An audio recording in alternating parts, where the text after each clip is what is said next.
What have we got here then? What's going on today? Questions and answers for November.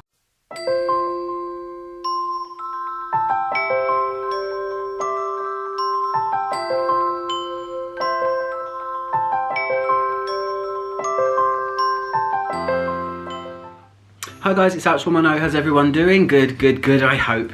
Today it's the time of my November questions and answers video. These are some of the questions that you guys asked me in November. So without further ado, I mean, it's quite self-explanatory. Let's just do it, because the birds are being extra today. Oh my gosh, let me tell you. So the first question that came in November was on my most complimented fragrances for women, which happens to be my most viewed video ever, actually. And it came from Belle Nude. It says, hi, what is your utmost fave? If you were to choose to use only one perfume for the rest of your life, what will it be? Thanks. I've been asked this one a bunch of times and it's going to be no surprise that it's going to be Samsara, of course. I feel like I talk about it all the time, but you know, it's my favourite fragrance ever, I would say, so that's it. It's quite a simple and quick one to begin with, so thank you, Belle Nude, for your question. The next one came from Miss Anthrope, and this one came on my October questions and answers video, the last one. And it says, I would love to hear about your experiences with fragrances as a teenager. I've just realised that I've deleted all of the screenshots that I took for this video. So the questions might not be popping up unless I can get them back. Oh my gosh, what a dumbass. Anyway, I would love to hear about your experience with fragrances as a teenager or even as a smaller kid, if you had any, such as old favourites or things that bring back memories of those times. Story time one day, perhaps? Take care and stay safe from USA. So, Miss Anthrope, let's cast my mind back to when I was baby Tom. The whole fragrance thing comes from me being obsessed with my sense of smell, really. As a child, I would smell everything. I would always smell my food before I ate it, picked flowers, smelled things like, you know, in the supermarket aisle, I would always be at the fabric conditioners and the candles and the air fresheners, just obsessed with my sense of smell. The first thing that I started doing was really buying incense and candles. I also collect lip balms.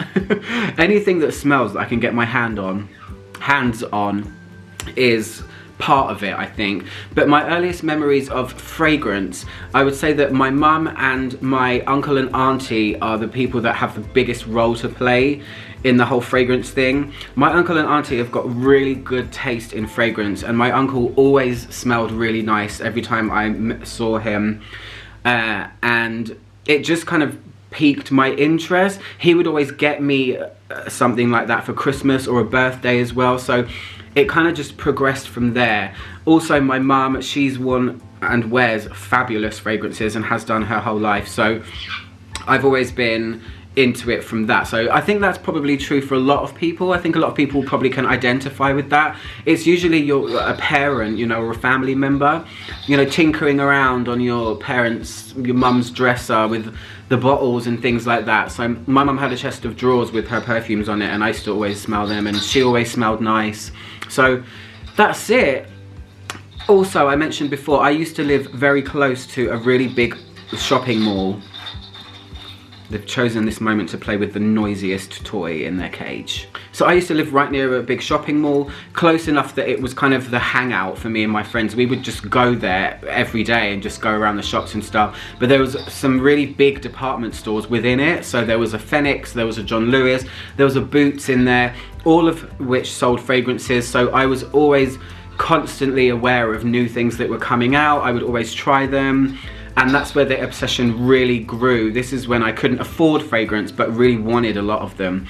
It's part of the reason I have a lot of 90s perfumes in my collection, because I was 10 in the 90s, 10 to 20, and the early 90s I couldn't afford fragrance. So when I could, I just hauled them all and said, right, I'm earning money now. I'm gonna get all of these things that just really mystified me and enchanted me as a child. So that's that one. So thank you, Miss Anthrope, for your question, and on to the next one.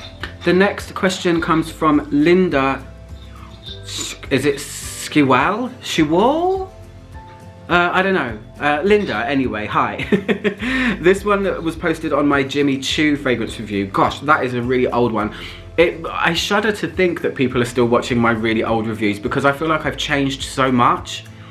I feel like I've really progressed and my knowledge has become much better. I'm a lot more confident in my reviews now. And when I think of people watching those really old ones, it makes me cringe a little bit. I've even thought of deleting them, but I'm not going to do that. You know, you have to look back and see how far you've come. So you say, thanks for all your great reviews. Well, you're very welcome. I love Jimmy Choo and I have a whole bottle. I keep trying to wear it, but unfortunately it always gives me a headache.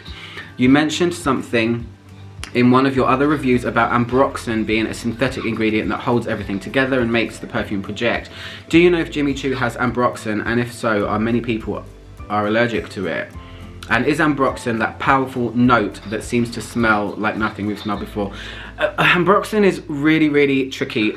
It could be, first of all, talking about the headache, it could be a number of things. I mean, there's really no way to tell other than smelling other fragrances that are heavy on ambroxan and seeing if you get headaches from them as well. Usually, for most people, it's florals that give them a headache. It's intense synthetic florals, usually white florals. Jasmine is a culprit for a lot of people. So ambroxan is quite a silvery, woody, transparent kind of note.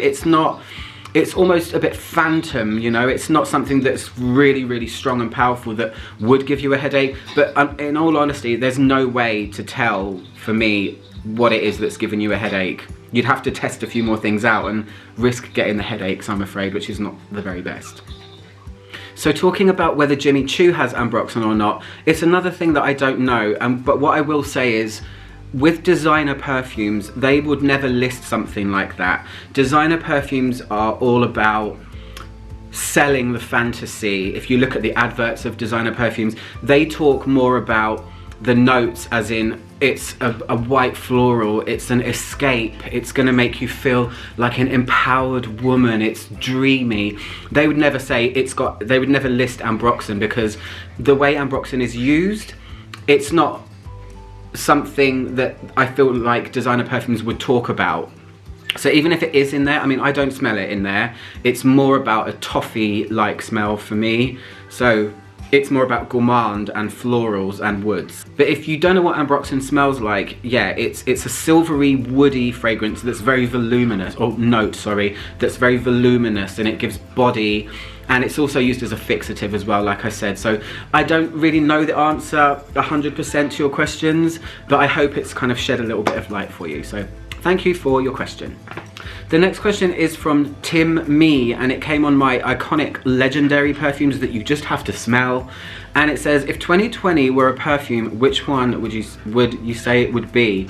I'm going with Bandit. If 2020 was a perfume, it would be Somber by Strangers Perfumery, the video I did, the most disgusting perfume in the world video. It just smells like decay and just not very nice things, really. So I would probably say Somber by Strangers Perfumery. Funny question though, Tim. The next question came from Richard Kikot. Richard Kikot, is that right? And this was on another one on my icons and legends perfumes. It says, do you think C'est La Vie is worth having if the bottle is new and unopened? Should I buy it? I don't know what C'est La Vie is. Should I look it up right now? Who makes C'est La Vie? What is it? Now I'm intrigued, Richard. I just think of that song by those Irish singers that used to be over here. What were they called? Bewitched. Oh, okay, so it's a Christian Lacroix perfume. I have never smelled it, to be honest. I can't answer that. It says here that it's an oriental floral, and it's Edouard Flechier that made it. That's pretty much two things that are going to be a winner for me, but I can't answer. You're probably wondering, why have you even put this question? I just copy them and then read them while I'm on camera a lot of the time. So I don't know, Richard, but let me know if you bought it. Let me know what it's like, because I love oriental florals. It's one of my favourite styles of perfume. So thank you for your question. The next one comes from Reggie Reggae, or is it Reggae. No, of course it's not. Reggae. And this was on my Amarige fragrance by Givenchy. Thanks for the review. A question. I think I answered this one in the comments. Why is Amarige not an oriental floral? It has vanilla in the base, sandalwood, etc. I see on Fragrantica it's listed as a floral. Also, as you also mentioned in the video, but still, how does one measure the fragrance family? It's not only about the notes, but also about how pronounced the notes are, right? Yes, it's all of that that you said, Reggie. It's really dependent on the perfumer. I mean, they have the capacity and the ultimate say-so in what a fragrance is classed as. But if you want to get technical, the reason it's not classed as an oriental, it also has amber in actually, Amarige, which is something that constitutes an oriental being an oriental. But like you say, it's the amount. Even though there's amber in the base, it's not something that is very, very apparent. The fragrance is very focused on florals. That's why it's a floral and not an oriental. You do have floral orientals, but you would need a lot more resins in there. You'd have to be able to feel the things of the orient to make it feel oriental. Spices, resins, warmth, stuff like that. So if you see amber in the base of a perfume, it doesn't instantly mean that it's an oriental. It just means that it's got a kind of a bit of a depth to it, really. But Amarige is all about white florals, and that is why it's a floral and not an oriental. So I hope that answers your question. Thank you very much, Reggae. The next question came from Ruth Ann McKinnon. Hello Ruth, and it came from my October questions and answers. It says, another question, can you list the perfumes that you found revolting? Any that you've received negative comments while wearing? So I rarely find a fragrance revolting. There are definitely some that I don't like. There are definitely some that I think, oh, I wouldn't wear that. But it takes a lot for a fragrance to actually be so horrible that it's revolting. Going back to what I said before, Sombre by Strangers Parfumerie was purposefully made to be revolting. It's got fecal notes in it, it's got vomit in it, it's got pollution and all kinds of stuff like that. So it's made to be avant-garde and it's made to be like that. But in terms of things that I really, really dislike, and have I had any negative comments, the only thing I can think of negative comment wise would be a fragrance by Black Phoenix Alchemy Lab, and it's called Knucklebones. Very weird name. I was wearing it in my old job, and there was a lady that worked in the office there, and she was kind of known for being quite forward anyway. She really just told you what she thought. She'd said that it was vile. She said that for perfume is vile, and it is a bit of a weird one. It was a weird lime heavy fragrance that had just not very nice woods in it. It just smelled very weird, and it was quite potent, not very office friendly, so I guess that's my bad. I'm not mad at her for that. Other things I can think of that I really dislike, Charlie by Revlon, and also Charlie Red. In fact, all the Charlies. Let's just put the Charlies in there. I think the gold one is the only one I can manage. I just cannot stand that fragrance at all. I think it's kind of revolting if we're gonna go there. I'm really not a fan of the original Burberry. There was a lady that used to wear this when I used to work for the Walt Disney Company, and it just smells like, I don't know, dirty hair. I don't like that one at all. So, but because I'm really invested in discovering a lot of niche perfumes, there are tons that really push that boundary of could be revolting, because perfumers are using very strange materials now. I will tell you one thing that I smelled that was absolutely shocking. Was a lady came to my old job, and she had bought a couple of synthetic molecules from a company called Pellwool. She had two. She had cadaverine, which is the smell that decomposing bodies produce, and that was mortifying to smell. It was really, really horrible. And then she had another one, which I can't remember the name, but it was the molecule that's responsible for blood smelling the way blood smells. And the cadaverine one was just really, really bad. And it was so potent. She put it on a blotter, and she put it in a bag, and I put the bag downstairs, sealed up, and I could smell it when I went downstairs. It was that much. It smelled kind of like bleach and death and, without being crude, male ejaculate. It's just horrible. And the blood one was really horrible. It smelled like pickles and metal, and that is something that I really don't want to smell ever again, and I don't even know why it's made. I think it's just curiosity, but that's the answer to your questions with a little bit of elaboration. Ruth Ann McKinnon, thank you. The next one comes from Paige Schultz, and this one was also on my October Q&A. Howdy from Texas. Hey, how are you? I should have said howdy back. Yeehaw. Was interested in your take on why some people are more attracted and sensitive to fragrance, as in notice it, and others seem oblivious to it. Fascinating to me. I wonder what we frag heads all have in common. I have some hypotheses, but wonder about yours. Thank you for making our world more beautiful, more interesting, more better, one review at a time. You're very welcome, Paige. Why are some people attracted and sensitive to fragrance and some oblivious? It's probably just to do with how sensitive your sense of smell is, I think, or how much notice you take of it, or how much you ignore your sense of smell. Some people are very in tune with it. You know, I guess every single person has a leading sense. Some people have very good eyesight but can't hear very well. Some people can hear a pin drop but they're blind as a bat. I don't know, I guess it's just some people have a heightened sense of smell, or they're just more aware of it.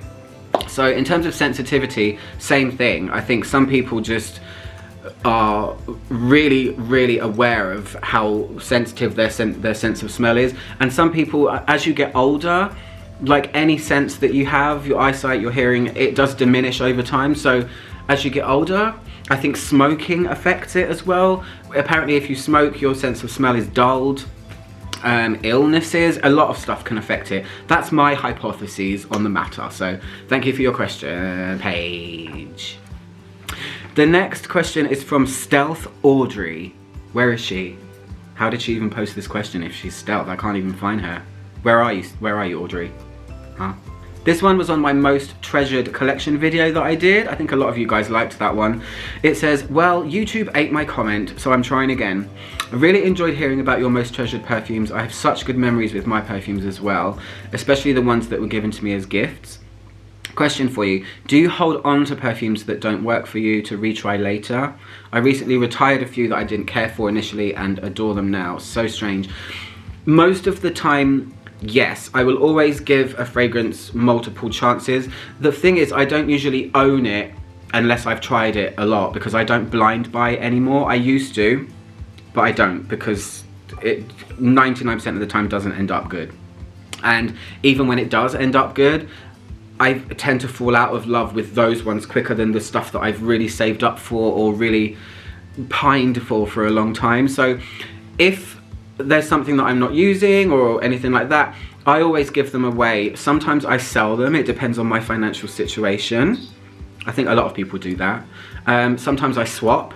There's a lot of people in the community. I mean, my fragrance group, Ouch Mama No Smelly Friends on Facebook, has a swap sale thread where everyone posts what they've got for swap and sale, and a lot of people have done it that way. So sometimes I come back, but I'm pretty straight down the line, and my brain knows when I'm not interested anymore. So that's the answer to your question. I hope you liked it. Where are you? The next question came on my Portrait of a Lady review. It says, great review. Is it true that this one has been reformulated since 2015 after Eau de Parfum Frederic Malle joined Estee Lauder Group? Yes. To my knowledge, it's been reformulated twice, this perfume.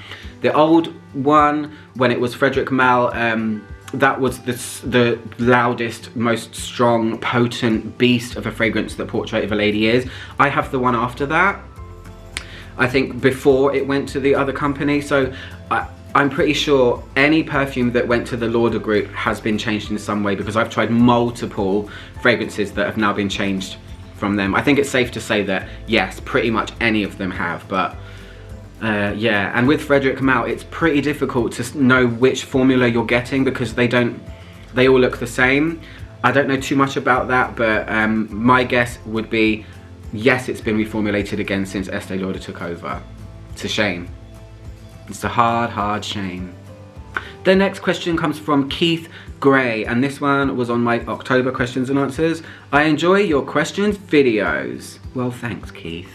I've got one for you. You know how the universe is expanding? Well, what's it expanding into? Oops, I've gone all Miranda. For those of you that don't know what that means, Miranda is a comedy show that's no longer on the TV over here, but it's centered around this woman, Miranda Hart, who's super awkward, super clumsy, super weird and funny. What's the universe expanding into? I would say other universes. Eventually they're going to collide, but you know, there's only so much room in the atmosphere. I'm not scientific by any means. I don't know. I reckon they're going to crash soon. It's expanding into other universes. So the next question came from Adrian Varga Kovacs, and this one was also on my October questions. Hi Tom, I'd like to ask 2 questions. Banana sounds quite interesting in perfumes. What perfumes have you tried containing this note? Okay, so I've tried a few. The first one that jumps to mind is Bat by Zoologist, the old Bat, not the new one. That one had a banana note. I've also tried a fragrance called Jungle Jezebel, and it's by Sarah Baker. The bottle is crazy. It's like a drag queen. It has eyelashes on it and blonde hair and sequins, and it's just so cool. But that one's a really interesting one. It's a tuberose with bubblegum, banana and civet, so it's a weird mix, that one.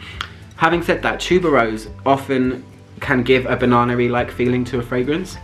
There's also one called Banana, and it's by L'Artisan Parfumeur. That one's like a milkshake type banana that dries down into a really nice powdery amber.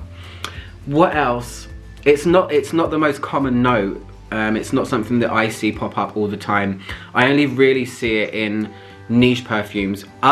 There's also Sicily by Dolce & Gabbana. That one is one of the ones that sticks out, as I remember that being quite a banana-y fragrance as well, and that's one of the only designer fragrances I remember that has banana in it. So that's 4. I hope that's enough.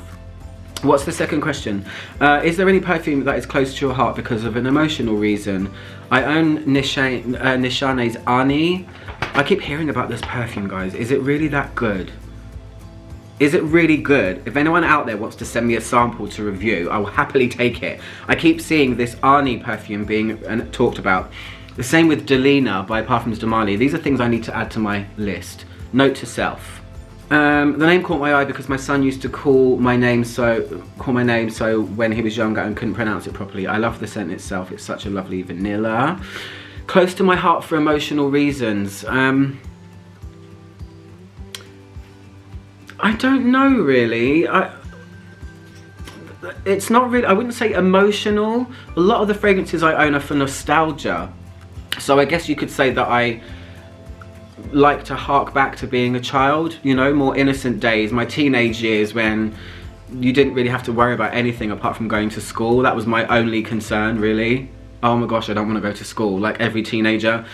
And because I was an 80s kid, I'm Generation X, so I was born before the internet came into play. The internet wasn't invented until I was 16. So a lot of the fragrances you'll see in my videos are for that, and I guess that's an emotional reason, because it's me trying to just remember the days when life was much more stress-free. So I hope that answers your question. Thank you. Okay, there's 2 left. This one's from Joss Jane. Hi Joss, how are you? Everyone, if you don't know Joss Jane, she's recently started a YouTube channel, a fragrance channel, and she's a really lovely lady from America, so go and check her out. I'll actually post her channel below. Go and see her if you like. She said, another awesome Q&A video. I love this series and your channel. My question is, how did you name your channel and what is the meaning, if any, behind your channel name? I get asked this question all the time and it's a very uninteresting answer. There's no reason really. The only thing I can tell you is when I was younger, there was a really cool guy that was a bit older than me that used to do graffiti all around London and where I lived. His tag name was Ouch, and I just thought it was really cool. I think it's quite punchy, I think it's eye-catching. I kind of have thought about changing my fragrance YouTube name so many times, but I think I'm just in too deep now. I was gonna call myself the Frag Fag recently. I was gonna call myself, what was the other one that I thought of that I thought was really, really cool, but probably nobody else will? It was Perfume Mister, like Perfumista, but Perfume Mister. So Frag Fag, Perfumista.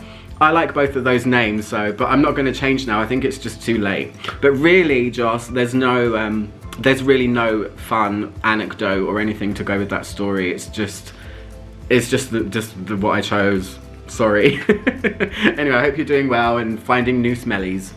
And the last question comes from Jones Rising, and this was also on my October questions and answers. Hi, I enjoy your reviews. Have you tried Tom Ford's Metallique, and what do you think? I have not tried that fragrance. I don't even know what that is. Also, Giorgio Beverly Hills for women. I enjoy both fragrances and would enjoy hearing what your nose picks up. Giorgio Beverly Hills is one of those things that I really, really should just get, because the amount of comments I've had on my channel where people have said, can you review it? Have you smelled it? What do you think? I haven't. Can you believe I haven't tried that fragrance? There was a while back somebody mentioned, oh, hey, I'd like to send you it. And I think I responded, but I don't know what happened with that one. But yeah, I haven't tried Giorgio Beverly Hills. I know it gets quite a bad rap. I know that it's seen as really obnoxious to some people, and then other people really like it. I love obnoxious fragrances, so I have a feeling that I'll really like it. But for now, I haven't tried it. If I come across it, Jones Rising, I will definitely review it if I find a sample somewhere or something like that. So look out, because I might do it. I think I should just find one and do it, right? Anyway, guys, that is the end of my questions and answers video for November. I will do another one in January for December's questions, but in between then I've got lots of kind of Christmassy things coming up. So yeah, I'll speak to you guys soon. I hope you're staying safe and well. I'm gonna go and chill now, and yeah, I'll see you guys soon for another video. Trying to make the world smell better, one video at a time. Goodbye.